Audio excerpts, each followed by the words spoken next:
Siguradong hindi nila nabanggit doon kasi may ipit siya. Kasi kahit anong tumbling ang sabihin ng gobyerno, the fact na yung 6% tariff ng Pilipinas, dati sa US on average, ay gagawin 0.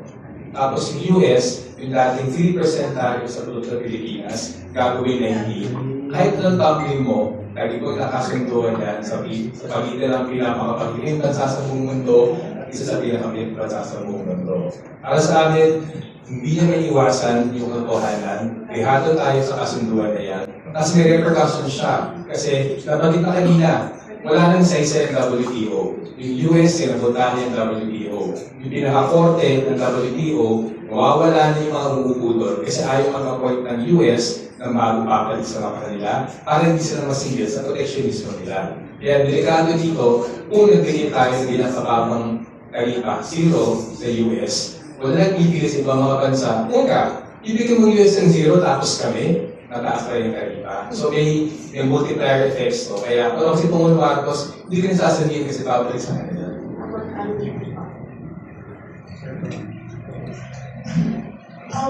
May problema siguro ang Pangulo. And of course, it's unsolicited advice. Pero kailangan malaman ng taong bayan ang kanyang pakiramdam, ang kanyang pag-iisip, na hindi na siya kailangan magbasa sa prompter. State of the nation, halimbawa, 1 oras, 2 oras, kahit na gano'ng kagawing oras, kung binabasa mo, madali po yun. Pero siguro kung weekly, merong meet the president, tapos may 2 oras, na ganyan, nandito kayo lahat, di ba?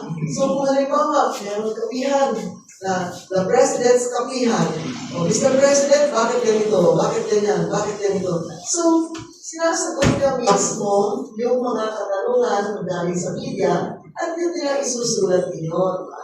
So, pagka gano'n, maiiwasan yung bakit hindi na sinabi, bakit hindi gano'n. Kasi madaling iwasan lahat ang bagay na kayo maiipit. Pero pagka meet the press, kamukha kami, wala naman kaming kodigo, wala naman kaming script dito, di ba?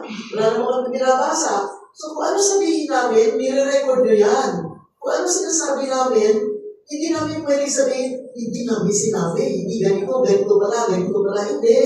Kasi, ikaw mismo, kaharap sa taong bayan, at kayo, na napakahalagang instrumento, tulay, magmula sa Pangulo, sa hanggang sa pinakamaliliit na tindahan sa ato, maririnig ninyo kung ano talaga ang salubin ng ating Pangulo. Kaya kung kami ay nagsasabi, dito mga bagay na ito ay base sa aming pag-uunawa sa realidad, sa katotohanan, dahil wala po kami iniiwasan si Dr. Manawi nagsusulat, di ba? Ako naman, nagbabasa naman ako, kahit pa paano, at nakalala ko yung mga binasa ko noon. Sabi niya, 50 na years old ka? 55 po. 55. Ako po, 72. Kaya, nung sinasabi namin noon pa, hanggang ngayon, hindi ganun pa rin ang ating sitwasyon. Pati mga pangalan, pareho pa rin. Pareho, hindi ba bago, di ba? So, ano suggest ko? Para walang problema, di ba? Ang Pangulo ay gumawa ng President's Hour every week, di ba? Para walang no ways about it, right? So, ma'am, for the record, hindi sincere of our sa kanyang state television address. Kasi sinasabi na ng mga dalubhasa, kasama natin dito, di ba? Na hindi pwedeng sabihin lahat. Kasi pag sinabi ng lahat, number one, maiipit siya eh. Kasi pagka may sinabi siya, may susunod na tanong eh. Di ba? Kaya paano, pag yung unang salita mo ay medyo tagilid, kailangan mag-isip ka ng 20 tagilid pa yung sa itatanong ng 20 tao pa. Di ba? So, ibig sabihin, sana ng liwag, hindi na lang siya pumunta ng Amerika. Kung gano'n lang din pa rin magiging ng trade agreement nila po. Mahirap sabihin kung, di ba? It's all hypothetical, di ba? Pero kung ako, at hindi mangyayari yun, pero kung ako ang presidente, bakit ako kailangan pumunta ron? Diba? Sabihin ko, kayo ba? Ay, ano ba tatanong niyo sa akin? Nandiyan na yung internet, nandiyan na telepono, May Indonesia isang tao lang sa telepono, nakuha nila yung gusto nila eh. O, di ba? So, kulelat mang pagdating sa agreement. Sa tingin ko, dihado tayo. Kasi, number one, hindi naman niya masabi, uy, magkano ba renta bibigyan niyo sa amin? Samantalang lupa namin ginagamit niyo. At kung kayo ay nagtayo ng base militar dito, track record namin ito, hindi ko ini-invento, yung dating Clark, dating Angeles, di ba? Dating Olongapo. Anong tingin ng tao pag sinabi mo doon, doon? Pag sinabi mo, ako taga Olongapo, o ako taga Angeles, anong ibig sabihin nun? Yung ba may karangalan dahil nandyan ang base militar? Iba eh. Iba yung dating. So, meron yung social cost na sinasabi ni Professor Manlawi na yan, hindi pinag-uusapan yan. Ilan yung mga American children ang naiwan dito na hindi na alam saan ang mga magulang, ganyan. Hindi ba yan ang social cost? Ano ang tinatawag natin parang nakuha natin? Kumbaga, ang presidente nagpunta ron, binabaha tayo dito, lampas kilay. Ang baha, di ba? O, ang Pangulo nagpunta ron. Kung bumalik siya at sinabi niya, di ba, na yung tarifa ng Philippine goods, 5% na lang. Pero diba, mas ulit yung punta na ron. Dahil mas marami tayong matitindang kung saging yan, kung ano man yan, kung pagin niya, at iba pa. Di ba? O, ngayon, sasabihin nyo, yung mga binibenta ng merkado dito ay wala ng tarifa. O, ano yan? Ibig sabihin yung mga M&M o picnic, Mura. ha? Babagsak ng presyo yan. Eh, paano? Meron tayong mga karatig bayan, karatig bansa na nagtitinda dito ng kanilang mga pagkain din. Di ba? Dito may ASEAN tayo. So, dito sa ASEAN, kailangan open na tayo eh, di ba? Yes. O bakit na nangyari ngayon? Napakalayo. So walang tarif ang Hershey chocolate. Yung chocolate may tarifa. Okay, now may I ask Luzon Flores to ask the last question. Before Huwag ka magtago, Wilson, ha? Huwag ka magtago. Talaga, Luzon. Sige. Luzon. Ano suggestion ninyo for anong top 3 suggestions nyo for the next 3 years of the president? Very good question. What do you advise? Top 3 Top 3 for the next 3 years. Okay. Let's start with the remaining 3 I want Nikki. last 3 minutes. I want Nikki to answer. Okay. Then we'll start with Professor. Siguro sa akin, identify yung mga walls na kasi 3 taon na lang yun. So whether infrastructure yan, o sa agrikultura, o sa healthcare, yung mga kayang matapos sa yung very short time frame na yan. Nabagin na rin yung Pangulo, yung Bataan Cavite, Ricardo sabi niya, tapusin niya. Yung Guadalupe Bridge, tapusin niya. Yung pag-upgrade ng coverage ng PhilHealth, yung DOH hospitals na magiging zero balance na. So, walang babayaran ng ating mga kababayan na papasok sa mga DOH na government hospitals na yan. So, siguro, mas yung kumbaga minamanage yung expectation ng tao. At may mga nabagay sa proyekto na malalaki. Gaya ng North-South Commuter Railway at yung Metro Manila Subway, even yung right of way acquisition natin, yung problema natin pagdating dyan sa administrative bureaucratic requirements so para mapadali yung siguro malaking contribution kung mapapabilis niya yung proseso nung makapacitate ng ating mga bureaucracies na nasa frontline pagdating sa pagpaprocess ng financing at yung pag-implement ng mga proyekto. In short, just do it. Okay? Just do it. Okay. Doctor?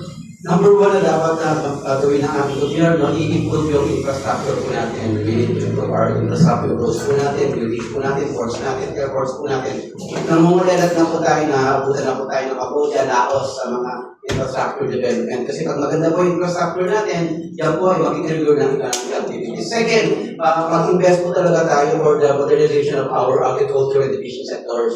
Kasi ang bawat po ng mga masa na dinang po sa mga sectors na yan, kung magkakaroon po tayo ng modernization in that area, mag-trigger din po yan ng economic activities at that will improve the life of our people. And lastly, yung mag-improve po siya sa kanyang policy na friendly to all and enemy to none. Sana sana magkaroon ng pagbabago ng approach kay dealing with China. Hindi yung dinidemonize po yung China at masyadong i-embrace ang US. Dapat balik po tayo sa ASEAN way na balancing and hedging. Okay, balance po natin yung relations natin at dapat we have to maintain the ASEAN principle of peace, friendship, and neutrality. Thank you. Points well taken. Dr. Sani? Sa amin, napakalaga matuto dun sa karanasan ng Pilipinas sa pagbubukas ng ekonomiya. Bumagsak ang ating agrikultura, pinakamaliit ang sasayan ng bansa. Bumagsak ang ating manufaktura, pinakamaliit sa nakarang walong dekada. Matuto sa karanasan, hindi free trade agreement at kalokohan ng globalization solusyon. The top 3 things natin, unang-una, palagi natin syempre dati ito ay nasa isang gobyerno hindi corrupt. Number 1, doble ang budget para sa agrikultura at protektahan mula sa dayuhan at lokal na magsasaka. Ikalawa, triple ang budget para sa social services. Dapat libreng pagpapagamot, libreng pagpapaaral, actually pabahay lang nila hindi na suporta. Ikatlo, siyempre ang pinabayaan, i-doble yung budget sa agrikultura, i-deepen yung budget sa mga social services, 10 beses ang ilaki ang budget para sa industriya. Kailangan palakasin ang Pilipinong industriya, hindi yung gagawin tayong address sa mga tayuhan, at makikita may go tayo, dilimos tayo na please invest in the Filipinos. Kalokohan yan, kailangan iwas to, Pilipino magsasalba sa Pilipinas. And of course, last but not least, the Senator. Senator. Ang hirap pag ito yung last. Lahat sinabi nila tama. You will say the last word. Tatlo. Unang-una. Kailangan, not necessarily in this order, kasi importante lahat ang sinabi ng ating mga kasama rito. At ito, idadagdag ko lamang. Dahil hindi na bagay. Pero, isang bagay, kailangan yung ating mga Luzon at yung ating mga layon ay, livable. Hindi na tayo livable cities. Wala na tayo livable cities. Yung land use, bibigyan ng mga permit ang isang katutak ng mga buildings, mall, condominium, tapos walang paradahan. Diba? So, pwede kayong pumaraan sa gitna ng kalsada. Yung sidewalk, hindi na sidewalk doon kasi merong karato na, may buhangin, may aso, may pusa, may lahat ng klase na doon, poste. May tayo to. Yung ibang mga, makita nyo sa isang kanto, kung minsan, 18 ang poste. Pagkatapos, pagtingin nyo sa taas, parang meron ng bahay ng isang milyong gagamba, yung mga wires, yung mga cable. Ano yan? Kung TLDT yan, tanggalin nyo na yung hindi nyo ginagamit. Kung cable TV yan, kanya-kanya tanggal na kayo, di ba? Ano ba yan? Ano yan? Gagawa nyo parang muskitero na yung inyong mga alambre dyan. Yung mga, ayun, di ba? Yung environment natin, bakit? Ang turismo ang isang pinakamatinding income earner.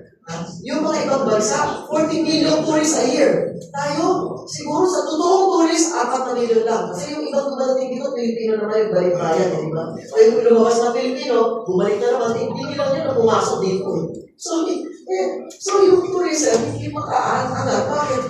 Dapat yung nature, yung culture, as inasuhin natin, hindi tayo, sa ibang bansa, pagpunta nyo, sakay kayo sa hapon, hap-off. Dito, tapos Diyos ko, maaasma kayo, baka malang cancer kayo pag nag-hapon, hap-off kayo sa bus. Diba? Saan kayo pupunta? So, yung environment natin, hindi maayos. Na parang, it's no longer livable and breathable. Diba?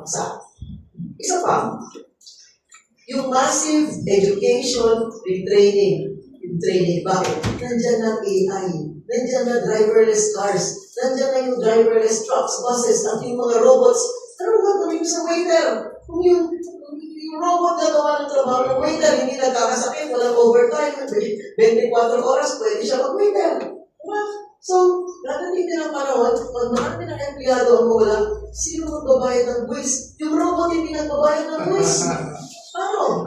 So, pero, yung training natin sa mga bata, preschool, grade school, high school, hindi na masasalo kung ano yung haharapin niya pagdating ng panahon na siya ay empleyado na. We are supposed to be training our students today for a future even we don't know. Hindi natin nakikilala yun Pero kailangan paghandaan. So, paano yan? Another thing, linis. Ano linis? Iba pa yung linis ng basura. Grabe, sa Maynila, yung basura lampas tao eh. Eh, sa Paranaque, may nakita akong basura, lampas pa sa taas ng patrol na yung pulis na nakaparada doon, pero yung basura lampas pa sa kanya eh. Diba? So, linis. Ano ibig sabihin? Nag-aakit tayo na negosyante pumunta rito sa Pilipinas. Isa lang ang titingnan niya. Anong karanasan ng negosyante dito? Nahaharas ng BIR? Ang pagdating sa opisina mo, ano yan? O sige, kailangan mo bayaran 20 million. Huwag na. 8 million na lang ang bayaran mo. Pero kalahati akin, kalahati sa'yo. May resibo. Baka iba, wala pa kalahati may resibo eh. Ano to? You're asking foreigners to come here to invest. The first thing they will look at is, what is the experience of the Filipino investor? Parang yan din naranasan natin. Smuggling. Smuggling. Alam mo yung balita ko? Merong mga nag-i-smuggling ng galunggong. Smuggle yung galunggong. Tapos, bibigyan kayo ng authority to smuggle or authority to import. Halimbawa, sinabi sa inyo, 2 container lang ang pwede sa inyo. Eh, may inulit mo naman na 10 beses yung isang permit. Eh, di, 20 containers, 50 containers, 100 containers na lang galunggong yan. So, ibig sabihin, ano ba ito? Sasabihin ng Pangulo, mahiya naman kayo. Pero, kung gusto nyo tigilan ang smuggling sa kahit kaninong administrasyon, isang tawag lang galing sa Malacanang yan. Hoy, tigil-tigilan niya yan ha. Isang tawag lang, isang telepono lang, hindi kailangan maraming pang-kunsi-kunsi sino makakausapin.